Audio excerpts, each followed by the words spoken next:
Hellion. Let's take a look at it again as a handful of Battle Hellions morph in at the top of the ramp. They're going to try to hold this position versus a Protoss army. The Battle Hellion is a much more robust version of its counterpart. Although it is much slower than the regular Hellion, it can take a lot more damage, and Blizzard's intent is for it to be used more in the late game, where Hellions were found to just be a little bit too weak. These Battle Hellions here holding off the charged Zealots and Archons, and looking to be a pretty cool new feature available on the Hellion. Now in this shot, we have Battle Hellions leading the way and Warhounds close behind.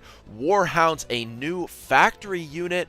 The Warhound is designed to replace the Thor in some respects. It does do anti-air area of effect damage just like the Thor. It also does bonus damage to mechanical units that we're seeing against these siege tanks here. I'll also add the range of the Warhound, really quite long, 7 range on this bad boy. Now we've got 2 Shredders burrowing in, sort of. They deploy, and watch how much damage they do to the Speedlings.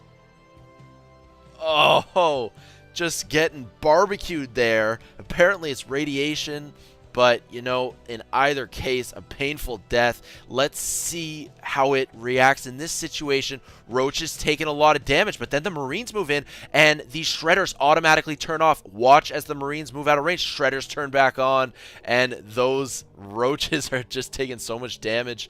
You never normally see that kind of exchange. Here we go. The Viper, a new Zerg unit, casting a cloud that prevents any ranged attack from doing much damage at all. Of course, you can micro your Marines from under the cloud, but, you know, not the case there. Another spell from the Viper, pulling Colossi back into range. You can pull and push units with a Viper.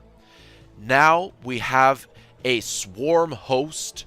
These Swarm Hosts burrow just out of range of these tanks and bunkers, and this is going to be an endless stream of Locusts. This is endless. Locusts are on a timer. They don't cost anything.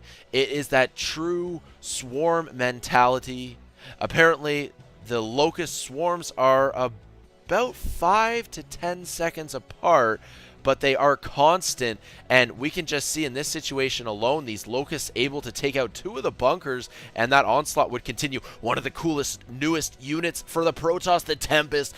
Look at as they massacre these mutas. Huge area of effect, anti-air damage on this new capital ship available to Protoss. I will add that the Tempest is replacing the carrier. Here we have the Replicant. Watch how the Replicant steals the identity of the siege tanks. 5 Replicants turns into 5 tanks, and all of a sudden, these Marines are in tiny little bits. The Replicant is a pretty crazy unit, guys. I want to talk more about it, but I can't. We're looking at the Oracle now, a peaceful unit, and I can't actually do any damage, but I can cast spells. You can see a spells cast to disable the Spore Crawlers and put force fields over the mines, over the mineral patches, rather, to disrupt mining. And this final clip, just a new Ultralisk ability, as this video is winding